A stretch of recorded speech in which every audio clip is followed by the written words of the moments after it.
Hi there, Gemini. Thank you for joining me for your weekly forecast for week commencing the 14th of July. This week has some very exciting developments, not least that Jupiter moves on Wednesday into a new part of your scope, which really is going to give you an opportunity to showcase the very best of your qualities, which often involves anything to do with communication or technology. Also, if you're someone who's very active in community affairs or just get on well with your neighbours, there can be some very splendid developments to come over the next year. But as the week begins, the Sun is in contact with Mars, and in a tricky way. Mars is urging you to throw caution to the wind and go for it when it comes to anything that you desire. And because it is the planet of instant gratification and it's in the part of your scope where the good things in life can be particularly attractive, and the Sun's making its way through your sector of resources, this could see your willpower being tested when it comes to some kind of pledge. Now, if you do splash out, make sure it's on something that you really need, or if it's on something that's purely pleasurable that you can truly afford. And yet I have some further good news. Because on Friday, Venus is going to be moving out of your sign, where she's been adding to your sex appeal, and moves into Cancer.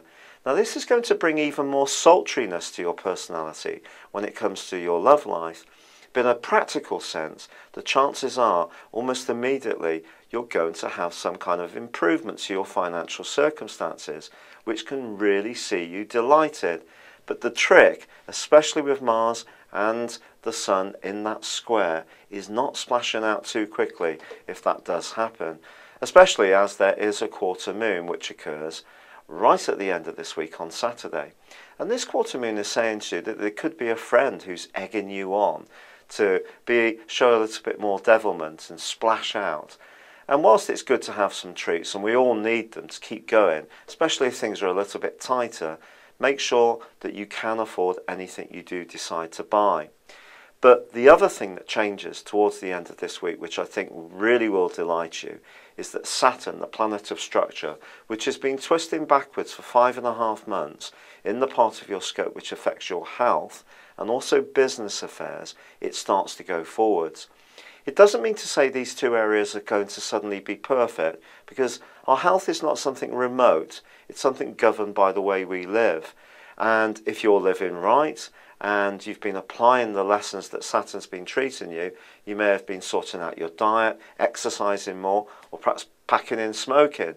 If you've been doing these kind of things, Saturn will continue to support you. And it's the same with work. If you've been refining your approach to interviews or applications, there's a better chance that you're going to snare exactly the type of role that you really want.